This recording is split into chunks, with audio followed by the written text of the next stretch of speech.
कोल India के निदेशक कार्मिक विनय रंजन का कहना है कि कंपनी में करीब 2.5 लाख कर्मचारियों के लिए जल्द वेतन समझौता होगा। समझौतों की बातचीत सही दिशा में अब तक 6 बैठकों हो चुकी है। अपनी बैठक जल्द बुलाई जाएगी। वेतन समझौता का department of public enterprise DPE guideline को लेकर कोई बाधा नहीं है। श्री रंजन ने कहा कि कंपनी में अधिकारियों की कमी है। जल्द ही 15 से 2000 अधिकारियों के बहाली की प्रक्रिया शुरू होगा। अभी कंपनी से करीब 10,000 अधिकारियों और कर्मचारियों के रिटायर हो रहे हैं। कंपनी तकनीकी रूप से दक्ष कर्मचारियों की बहाली करेगी। बीआरपी सीआरपी मानदेय में 10,000 तक बढ़ोतरी की अनुशंसा बनेगी। सेवा शर्त नियम वाली पारा शिक्षकों के बाद अब राज्य में बीआरपी सीआरपी के लिए भी सेवा शर्त नियमावली बनाई जाएगी। नियमावली बनाने के लिए गठित कमेटी ने शुक्रवार को बैठक पर नियमावली के प्रस्ताव पर विचार किया। बताया गया कि सेवा शर्त नियमावली के बीआरपी सीआरपी के मानदेय में 10,000 तक की बढ़ोतरी समेत अन्य सुविधा देने का प्रावधान किया जा सकता है। वर्तमान में बीआरपी को 15,500, सीआरपी को 16,500 मानदेय में मिलता है। इसके अलावा बीआरपी को 1,000 से सीआरपी को 1,200 यात्रा भाता दिया जाता है। राज्य में लगभग 3,000 बीआरपी सीआरपी कार्यरत है। इसकी नियुक्ति सर्व शिक्षा अभियान के तहत हुई थी। बीआरपी सीआरपी के मानदेय में पिछली बढ़ोतरी वर्ष 2019 में हुई थी। बीआरपी सीआरपी के सेवा शर्त नियमावली बनाने के लिए शिक्षा मंत्री जगन्नाथ महतो ने निर्देश पर कमेटी गठित की गई थी। सेवा शर्त नियमावली के प्रति वर्ष मानदेय में बढ़ोतरी का भी प्रावधान किया जा सकता है। मानदेय में प्रति वर्ष 3% को बढ़ोतरी की जा सकती है। भाजपा विधायक दल नेता बाबूलाल मरांडी ने कहा कि मुख्यमंत्री हेमंत सोरेन राज्य के जनता को गुमराह कर रहे हैं। ऐसी बात कही जो व्यवहारिक नहीं है। ऐसा लगा कि वह विदाई भाषण दे रहे हैं। मुख्यमंत्री खुद मान रहे हैं कि उनकी जगह जेल में है। उन्हें पता है कि इस तरह के लूटने वाले की जगह जेल में होती है। श्री मरांडी ने कहा कि राज्य में एक परिवार बालू कोयला और जमीन लूटने में लगा है। बिचौलिया सरकार चला रहे हैं। उन्हें कहा कि भाजपा राज्य का लोगों के भावना के साथ है। हमने हमेशा हितों की चिंता है कि वर्ष 1998-1999 में केंद्र में सरकार बनी तो भाजपा ने अलग राज दिया। हम स्थानीय नीति और ओबीसी के 29% आरक्षण पहले दे चुके थे। कोई नई बात नहीं कर रहे हैं। तब मामला कोर्ट में फंस गया था। कोर्ट ने निरस्त कर दिया कि श्री मरांडी ने कहा कि ये जनता को गुमराह करने का काम कर रहे हैं। नगर निकाय चुनाव 40 वार्डों में किसी भी जाति प्रत्याशी लड़ सकेगा। चुनाव 26 महिलाओं के लिए आरक्षित। नगर निगम चुनाव के लिए जिला प्रशासन ने आरक्षण रोस्टर तैयार कर गजट प्रकाशित किया है। इस चुनाव में ओबीसी आरक्षण समाप्त कर दिया गया है। इस कारण ओबीसी के आरक्षित वार्ड सामान्य हो गए हैं। 53 वार्ड में 40 सामान्य के श्रेणी में आ गए हैं। 11 वार्ड एसटी और 2 एसी के लिए आरक्षित किए गए हैं। निगम में 26 वार्ड महिलाओं के लिए आरक्षित किए गए हैं। महिलाओं के लिए आरक्षित वार्डों में से 5 अनुसूचित जनजाति, 1 अनुसूचित जनजाति के लिए आरक्षित हैं। वही 20 वार्ड सामान्य घोषित किए गए हैं। इसके अलावा 1 वार्ड अनुसूचित जाति और 6 वार्ड अनुसूचित जनजाति के लिए आरक्षित किए गए हैं। इन 7 सीटों पर आरक्षित वर्ग के लिए महिला और पुरुष दोनों ही चुनाव लड़ सकते हैं। अन्य की श्रेणी में आने वाले 11 वार्ड के महिलाओं के लिए आरक्षित कर दिया। वह कई वार्ड ऐसे भी हैं जो अब तक महिलाओं के लिए आरक्षित थे, लेकिन नए गजट से उन वार्डों के सामान्य कर दिया गया है। इन वार्डों में महिलाओं के साथ इस बार पुरुष भी चुनाव मैदान में उतर सकेंगे। झारखंड में राष्ट्रपति के आगमन को लेकर डीएसपी रैंक के 40 अफसरों के आज से की जाएगी तैनाती। राष्ट्रपति के आगमन को लेकर सुरक्षा के दृष्टिकोण से डीएसपी रैंक के 40 अफसरों की तैनाती शनिवार से होगी। इनमें 25 के तैनाती रांची जिला में और 15 के खूंटी जिला में की गई है। यह तैनाती 15 नवंबर तक कार्यक्रम के समाप्ति तक के लिए की गई है।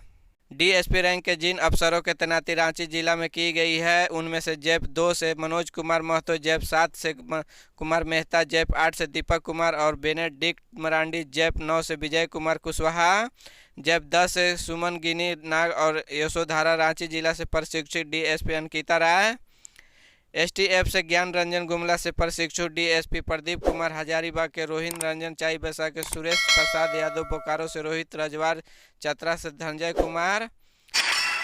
राज्य के सरकारी स्कूल में शिक्षा का स्तर सुधारने के लिए दिशा विभाग ने नई पहल की है। अब इसके लिए धनबाद समेत सभी जिलों के सरकारी स्कूल में विभाग अधिकारी खुद जाकर देखेंगे कि मास्टर साहब पढ़ा रहे हैं तो उसका कोई लाभ भी हो रहा है या नहीं। रिपोर्ट यह बताना होगा कि शिक्षक की आवाज़ स्पष्ट है या नहीं, क्या उनकी आवाज़ सभी बच्चों को स्पष्ट सुनाई पड़ रही है कि नहीं। शिक्षक कक्षा में चुप रहने और झिझकने वाले बच्चों तक पहुंचाने वाले का प्रयास कर रहे हैं। स्कूल में इन सभी बिंदुओं पर निरीक्षण होगा। अधिकारी के स्कूल में घंटी बजती है या नहीं तथा शिक्षक पाठ्य योजना के अनुसार बच्चों को पढ़ाते या नहीं। केवल यह नहीं, शिक्षकों के सवाल किए जाएंगे। स्कूल के गुणवत्ता शिक्षा को लेकर स्कूली शिक्षा एवं शिक्षा विभाग के सचिव ने एक विशेष कार्य योजना तैयार की है। जारी कार्य योजना के तहत उन्होंने कहा कि कोविड काल के बाद अब विद्यालय पूरी तरह खुल चुके हैं। यह आवश्यकता यह विद्यालय सही ढंग से संचालित है कि नहीं।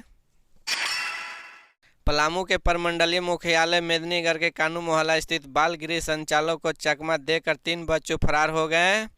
मेदिनीनगर कानू मोहल्ला के बात्सल्य धाम नाम के एक बाल गृह का संचालक होता है। स्वयंसेवी संस्था द्वारा इसका प्रबंधन किया जाता है। इस बाल गृह में वैसे बच्चों को रखा जाता है जो अनंत या जिनके अभिभावक बच्चों का परवरिश नहीं कर पाते हैं।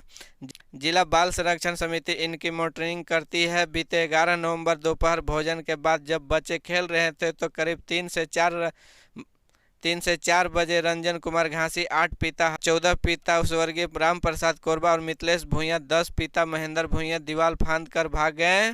इनमें रंजन कुमार घासी गढ़वा के रहने वाले हैं। अगन और मिथिलेश पलामू जिले का निवासी है। ज्ञात हो कि बच्चों के पहरेदारी के लिए केंद्र में गार्ड का प्रावधान केंद्र के मुताबिक गार्ड की ड्यूटी भी थी। ऐसे में कैसे बच्चे दीवार फांद कर भाग गए, यह संदेह पैदा करता है। पुलिस फिलहाल सभी पहलुओं पर अनुसंधान कर रही है। झारखंड की हवा खराब, रेड जोन में पहुंच 2023 में एरोसोल प्रदूषण में 5% वृद्धि का अनुमान। झारखंड में आबो हवा काफ़ी खराब है। एक अध्ययन के मुताबिक 2023 में एरोसोल प्रदूषण के करीब 5% की बढ़ोतरी की उम्मीद है।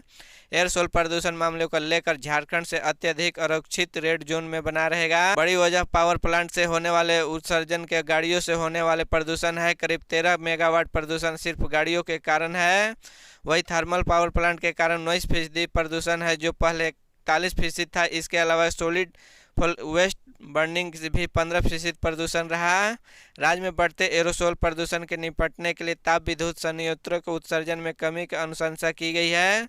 झारखंड में ठोस ईंधन का उपयोग दूसरा सबसे बड़ा स्रोत है कि हालांकि अध्ययन में पाया गया इसका योगदान 2005, 2019, 2015, 2019 के बीच 18% से घटकर 15 हो गया। इसके अवधि के दौरान 16 से 14% मामूली के साथ वाहन उत्सर्जन तीसरा सबसे बड़ा स्रोत है। देसी शराब निर्माण बोतल बंद का भंडारा नियमावली 2022 में बदलाव करते हुए झारखंड सरकार का 3 रंगों बदले सफ़ेद रंग के बोतल में ही देसी शराब का बिक्री का प्रस्ताव तैयार करके सहमति के लिए राजस्व परिषद को भेजा। तैयार करने के बाद परिषद ने 6 महीने के अंदर ही नियमावली में बदलाव का कारण जानना चाहता है कि परिषद ने अपने सुझाव और मुख्यमंत्री का निर्देश के बावजूद उत्पाद विभाग द्वारा स्टेक होल्डर की राय लिए बिना ही नियमावली लागू करने को गंभीरता से लिया है। साथ ही इस मामले में राज्य सरकार का सलाह करके योग्यता के पर सवाल उठा रहे हैं। परिषद ने समीक्षा के बाद अपनी रिपोर्ट में कहा है कि नई उत्पाद नीति बनाने के लिए Chhattisgarh state marketing corporation limited CSMCL को सलाहकार नियुक्त किया था। सलाहकार और उत्पाद विभाग के आंतरिक विचार विमर्श के बाद 1 मई 2022 से राज्य में नई नीति लागू की गई है। विभाग ने नियमावली 2022 को बनने के क्रम में यह दावा किया था कि नई नियमावली लागू होने से देसी शराब का बिक्री में व्यापक वृद्धि होगी। विधानसभा में नौकरियों में 77% आरक्षण का bill pass. ST, SC, EBC, OBC के कोट में होगी बढ़ोतरी। झारखंड के हेमंत सोरेन सरकार ने एक अभूतपूर्व कदम उठाया। झारखंड विधानसभा में भीतर श्रेणियों के दिए जाने वाले कुल आरक्षण को बढ़ाकर 77% करने के लिए एक बिल पास किया गया। झारखंड में पदों और सेवाओं के खाली पदों पर आरक्षण अधिनियम को एक विशेष सत्र के दौरान विधानसभा द्वारा संशोधित किया गया, जिसे सरकारी नौकरियों में ST, SC, EBC, OBC और आर्थिक रूप से कमजोर वर्गों के EWS के लिए मौजूद 60% आरक्षण की वृद्धि होगी। रिपोर्टर्स के मुताबिक बिल में यह भी प्रस्ताव है कि राज्य केंद्र में संविधान की 9वीं अनुसूचित के संशोधन करने का आग्रह करेगा। झारखंड विधानसभा के आयोजित 1 दिवसीय विशेष सत्र में स्थानीय और आरक्षण से जुड़े 2 महत्वपूर्ण बिल पारित किए गए। विधानसभा में 1932 के खतियान के आधार पर राज्य में स्थानीय की नीति तय करने और पिछड़े वर्गों के लिए आरक्षण 14% से बढ़ाकर 27% करने का फैसला के साथ विभिन्न वर्गों के लिए कुल आरक्षण 77% करने का संशोधन बिल के पारित कर दिया। इसके बाद विधानसभा की बैठक अनिश्चित काल से लिए स्थगित कर दी गई।